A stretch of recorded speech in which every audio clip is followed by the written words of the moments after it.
नमस्कार दोस्तों, इस वीडियो में मैं आपको बोर्ड परीक्षा 2026 के लिए चैप्टर फर्स्ट विलियन के महत्वपूर्ण वस्तुनिष्ठ प्रश्न व रिक्त स्थान की पूर्ति वाले प्रश्नों को हल करके बताऊंगा।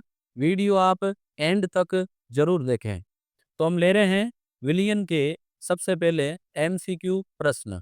पहला प्रश्न है, 4 ग्राम NaOH 500 ग्राम जल में घुला है, विलयन की मोललता होगी। तो मोललता का फॉर्मूला होता है विलय की मात्रा बटा अनुभार इंटू विलय का भार। तो यहाँ विलय है 4 ग्राम, तो विलय की मात्रा 4 ग्राम अपॉन विलय का अनुभार NaOH का अनुभार हो जाएगा 40 इंटू विलय की मात्रा। विलय की यहाँ 500 ग्राम है, ग्राम को किलोग्राम में कन्वर्ट करने के लिए हम ऊपर 1000 का भाग देंगे, तो ऊपर हमने 1000 से गुणा कर लिया। जब सोल्व करेंगे तो ये 500 1000 को 2 बार डिवाइड कर देगा, 4 40 से 10 बार, तो अपने आ जाएगा 2/10 यानी 0.2 स्मॉल एम। ऑप्शन डी जो है ये करेक्ट हो जाएगा।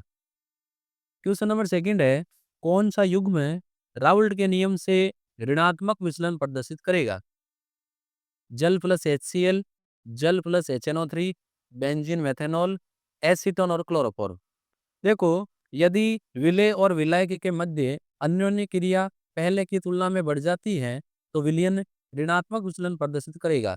तो यहाँ क्लोरोफॉर्म और एसीटोन के मध्य हाइड्रोजन बंध बन जाते हैं, जिसके कारण ये ऋणात्मक विचलन प्रदर्शित करता है।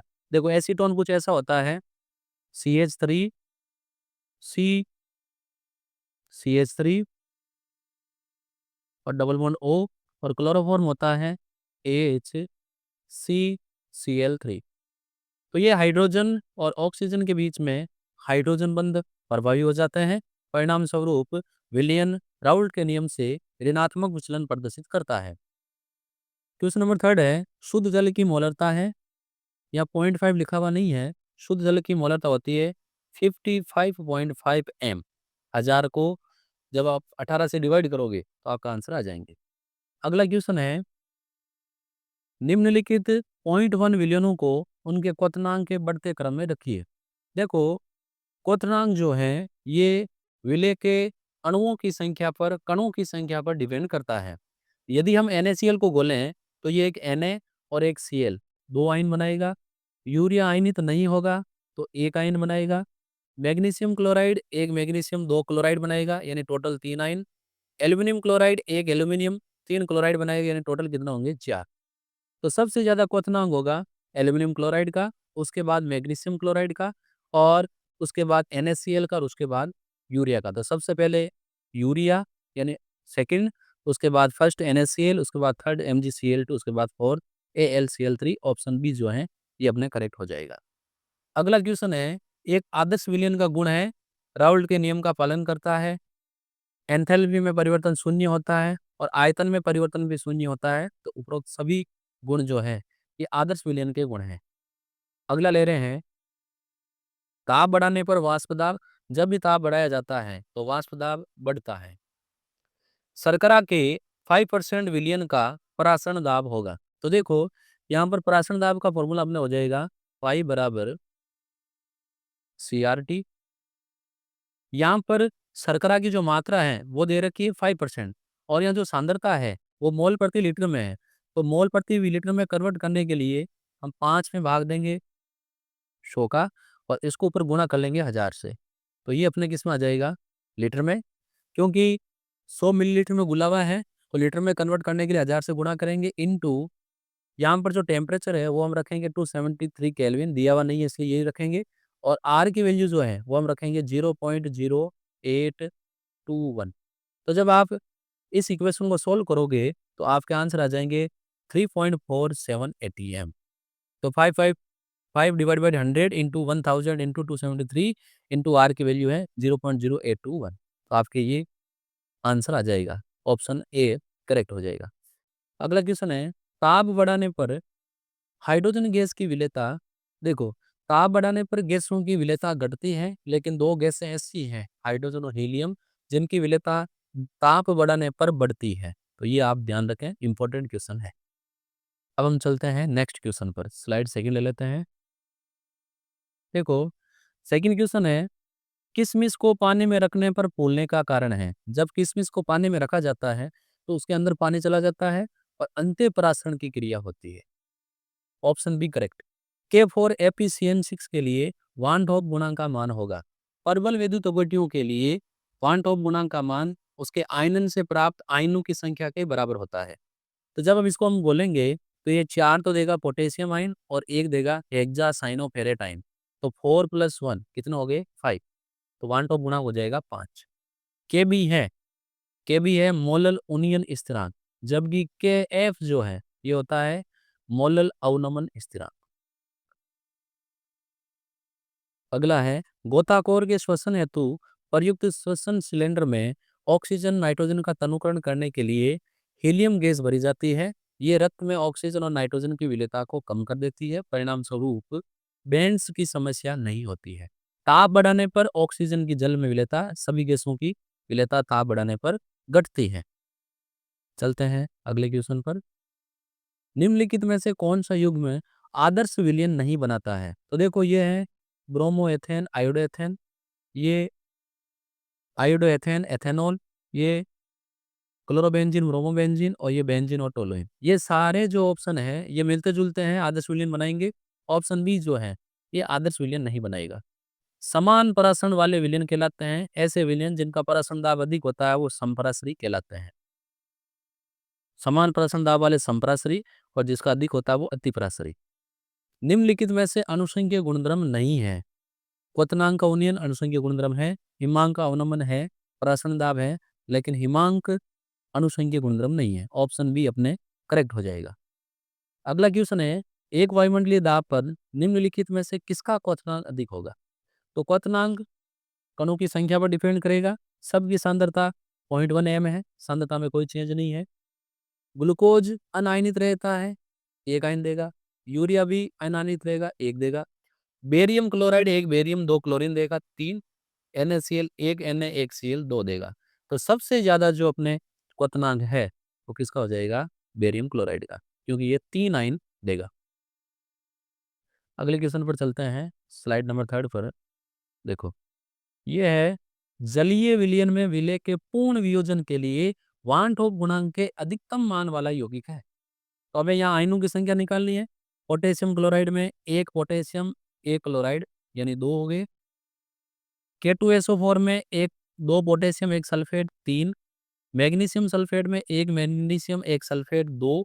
NaCl में 1 Na1Cl 2। तो सबसे ज्यादा किसका होगा? K2SO4 का। अर्धपारगम्य झिल्ली से केवल विलायक के अणु ही पारगमन कर सकते हैं। बेंजीन में एथेनोइक अम्ल के वान टॉप गुणांक का मान होता है। बेंजीन में एथेनोइक अम्ल के अणु परस्पर हाइड्रोजन बंध द्वारा जुड़कर डाइमर बना लेते हैं, इसीलिए वान टॉप गुणांक का मान का फॉर्मूला होता है, संगुणन वियोजन के पश्चात अणुओं की संख्या 1 हो जाएगी और पहले कितनी थी 2, तो 2 मिलकर 1 बनाएंगे तो वान टॉप गुणांक हो जाएगा 0.5। निम्नलिखित पॉइंट एम विलियन में किसका अपवर्तनांक सर्वाधिक होगा? तो यहाँ पर भी आयनों की संख्या निकालनी है। NaCl में 1 Na1Cl 2, मैग्नीशियम क्लोराइड में 1 मैग्नीशियम 2 क्लोराइड 3, यूरिया में अनायनित रहता है 1, एल्यूमिनियम क्लोराइड में 1 एल्यूमिनियम 3 क्लोराइड, टोटल 4। तो डी जो है वो सही हो जाएगा। क्वेश्चन नंबर 22, परबाजी आसवन विधि द्वारा किसे पृथक नहीं किया जा सकता? इस त्रिकोणीय मिश्रण के घटकों को परबाजी आसवन से पृथक नहीं किया जा सकता क्योंकि ये एक ही ताप पर उबलते हैं। अगला है, K2SO4 के पूर्ण वियोजन के लिए वान टॉप गुणांक का मान है। तो ये 2 पोटेशियम देगा, 1 सल्फेट देगा, टोटल हो जाएंगे 3। निम्नलिखित में से सांद्रता की कौन सी इकाई ताप पर निर्भर नहीं करती? मोलरता जो है ये ताप पर निर्भर नहीं करती, बाकी मोलरता, नॉर्मलता, फॉर्मलता ताप पर निर्भर करती है। अगला क्वेश्चन है, समुद्र के लवणीय जल से शुद्ध जल प्राप्त करने की विधि है। समुद्र के लवणीय जल से शुद्ध जल प्राप्त करने की जो विधि है वो है प्रतिलोम परासरण विधि। ऑप्शन डी करेक्ट हो जाएगा, सॉरी बी। अगला है क्वेश्चन, किस सूत्र द्वारा मोलल उनियन स्थिरांक के भी ज्ञात करते हैं? तो देखो फॉर्मूला ये होता है, डेल्टा टीवी इक्वल टू के बी इंटू विलेय की मात्रा बटा विलेय का अणुभार इंटू विलायक की मात्रा और ऊपर गुणा करेंगे 1000 से। अपने को चाहिए के बी, तो ये हो जाएगा delta T B into M into W upon small W और 1000 हो जाएगा नीचे। तो ऑप्शन जो ए है ये करेक्ट हो जाएगा। चलते हैं अगले क्वेश्चन पर। देखो अगला क्वेश्चन है, वांट होप गुणांक के लिए कौन सा सूत्र सही नहीं है? I equal to delta T B प्रेक्षित अपॉन परिकलित, आर इक्वल टू पाई प्रेक्षित परिकलित, I equal to delta T F प्रेक्षित परिकलित, और ये ऑप्शन जो डी है इसमें प्रेक्षित अनुभार अपॉन परिकलित अनुभार, जबकि इसका फॉर्मूला होता है परिकलित अनुभार अपॉन प्रेक्षित अनुभार। तो ये सूत्र सही नहीं है, बाकी सही है। यहाँ पाई का मतलब है परासरण दाब। अगला देखो, प्रतिलोम परासरण में प्रयुक्त अर्धपारगम्य झिल्ली किसकी बनी होती है? सेलोफेन, शुअर का ब्लेडर, पार्चमेंट, सेलुलोज एसीटेट की। अगला क्वेश्चन न्यूमेरिकल क्वेश्चन है, थोड़ा सा आप इस पर ध्यान देंगे। 20 ग्राम द्रव्यमान वाले विलियन में एथिलीन ग्लाइकोल का मोल अंश क्या है? तो मोल अंश ज्ञात करने के लिए मोलविन ज्ञात करनी पड़ेगी। यहाँ पर एथिलीन ग्लाइकोल के मोल हो जाएंगे 20 अपॉन एथिलीन ग्लाइकोल का अनुसूत्र होता है 62, क्योंकि इसका फॉर्मूला होता है CH2OH जो है इसके दो अणु आपस में जुड़े होते हैं। तो कार्बन का 12, हाइड्रोजन का 2, 14, एक ऑक्सीजन का 15, सॉरी हाइड्रोजन का 15 और ऑक्सीजन का 16, 31 का डबल हो जाएगा 62। तो डिवाइड करोगे तो ये अपना आ जाएगा 10/31, ये हो जाएगा अप्रोक्सीमेट 0.3 बार जाएगा 33। बाकी जो 80 है वो क्या है? वाटर। तो वाटर के मोल बिन ज्ञात करने के लिए 80 को आप 18 से डिवाइड करेंगे, ये आ जाएगा 4.44। हमें ज्ञात किसकी करनी है? 32 आएगा। हमें ज्ञात करनी है एथिलीन ग्लाइकोल की, तो इसके लिए हम क्या करेंगे? एथिलीन ग्लाइकोल के जो मोल हैं वो 0.32 जो है इसमें मिश्रण के कुल मोलों का भाग दे देंगे 0.32 प्लस 4.44। जब आप ये सोल्व करोगे तो आपके आंसर आ जाएंगे, बता देता हूं मैं, आंसर आपके आ जाएगा 0.068, यानी जो आपके ऑप्शन सी है ये करेक्ट हो जाएगा। अत्यंत तनु Al2SO4 विलयन का वांटो गुणांक है। तो यहाँ देखो सल्फेट है 3 और एल्यूमिनियम है 2, 3 + 2 कितना हो जाएंगे? 5, डी करेक्ट हो जाएगा। निम्नलिखित में से किसका परासरण दाब न्यूनतम होगा? तो देखो यहाँ BaCl2 है, यूरिया है, वो 0.1 में HCl है और ये है ग्लूकोज। परासरण दाब का फॉर्मूला होता है पाई इक्वल टू आई गुणा CRT। ये आई क्या है? वांटो गुणांक। BaCl2 का वांटो गुणांक 3 होगा, एक बेरियम 2 क्लोराइड, यूरिया का 1 होगा, ग्लूकोज का भी 1 होगा, लेकिन HCl का कितना होगा? वांटो गुणांक 2। तो यहाँ पर वांटो गुणांक ग्लूकोज और यूरिया का समान है, लेकिन अगर ध्यान से देखें तो ग्लूकोज की सांद्रता 0.2 m है और यूरिया की सांद्रता कितनी है? 0.1 है। तो यूरिया की सांद्रता क्योंकि कम है तो इसका परासरण दाब सबसे न्यूनतम होगा। तो ऑप्शन बी करेक्ट हो जाएगा। रुधिर कोशिका में स्थित द्रव्य का प्राशन दाब कितना होगा? ये हो जाएगा 0.9% WV_NaCl विलियन। चलते हैं अगले क्वेश्चन पर। बहुलकों या वृहद अणुओं का आणविक द्रव्यमान ज्ञात करने के लिए उपयुक्त विधि प्राशन दाब विधि है।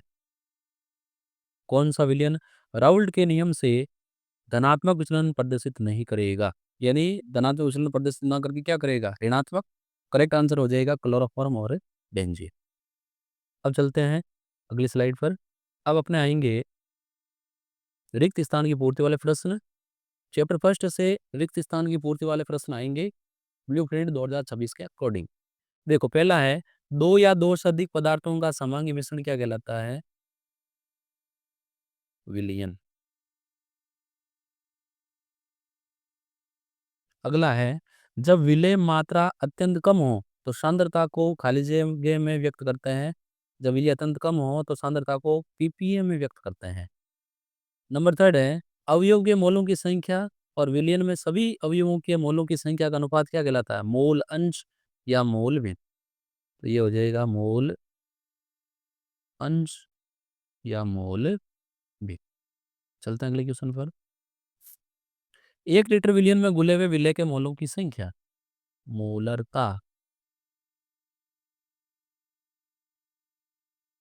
अगला है 1 किलोग्राम विलायक में घुले हुए विलय के मोलों की संख्या, मोललता। ऐसा विलयन है जिसमें दी गई ताप पर और अधिक विलय नहीं घोला जा सके, ऐसे विलयन को हम बोलते हैं संतृप्त विलयन। और जिसमें और विलय घोला जा सके उसको हम बोलते हैं असंतृप्त विलयन। नेक्स्ट है ऊष्माक्षेपी विलयनों में विलय की विलेयता ताप बढ़ाने पर, तो ऊष्माक्षेपी विलयनों की विलेयता ताप बढ़ाने पर सदैव बढ़ती है, क्योंकि विलयन में पहले से ही ताप अधिक है। गैसों की द्रव में विलेयता दाब बढ़ाने पर बढ़ती है, इकाई आयतन में गैस के अणुओं की संख्या बढ़ती है। गैसों की द्रव्य में विलेयता ताप बढ़ाने पर हमेशा घटती है, क्योंकि गैसों का द्रव में विलयन एक ऊष्माक्षेपी प्रक्रम है। अगला क्वेश्चन देखो, वाष्पशील द्रवों वाले विलयन में किसी अवयव का आंशिक वाष्प दाब उसकी मोल विन के समानुपाती होता है, ये राउल्ट का नियम है। तो यहाँ आ जाएगा मोल विन।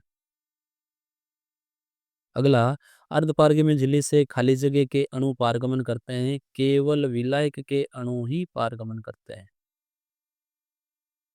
नेक्स्ट है कार के रेडिएटर में खाली जगह के प्रयोग की सलाह दी जाती है। कार के रेडिएटर में एथिलीन ग्लाइकोल के प्रयोग की सलाह दी जाती है। तो एथिलीन ग्लाइकोल, क्योंकि ये कूलेंट का कार्य करता है और सर्दियों में पानी को जमने नहीं देता।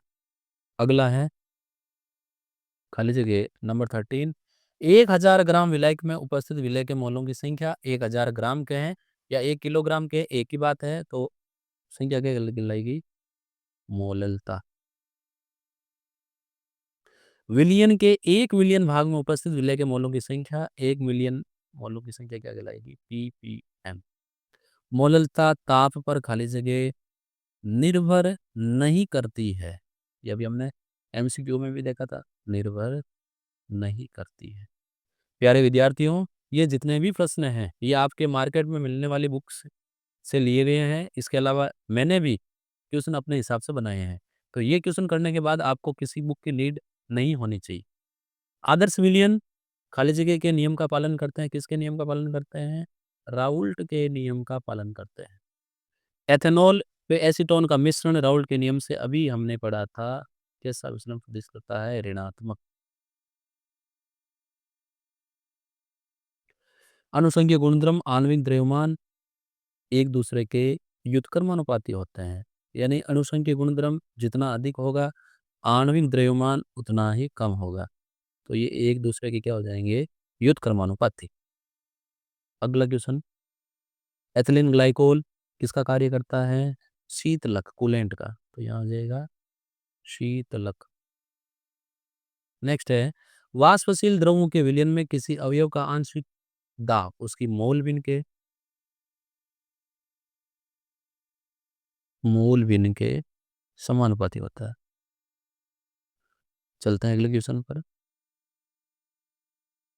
प्रोटीन बहुलक तथा वृद्ध अणुओं का मौलिक द्रव्यमान ज्ञात करने के लिए सबसे उपयुक्त अनुसंख्यिक गुणधर्म क्या है, प्रासरण दाब।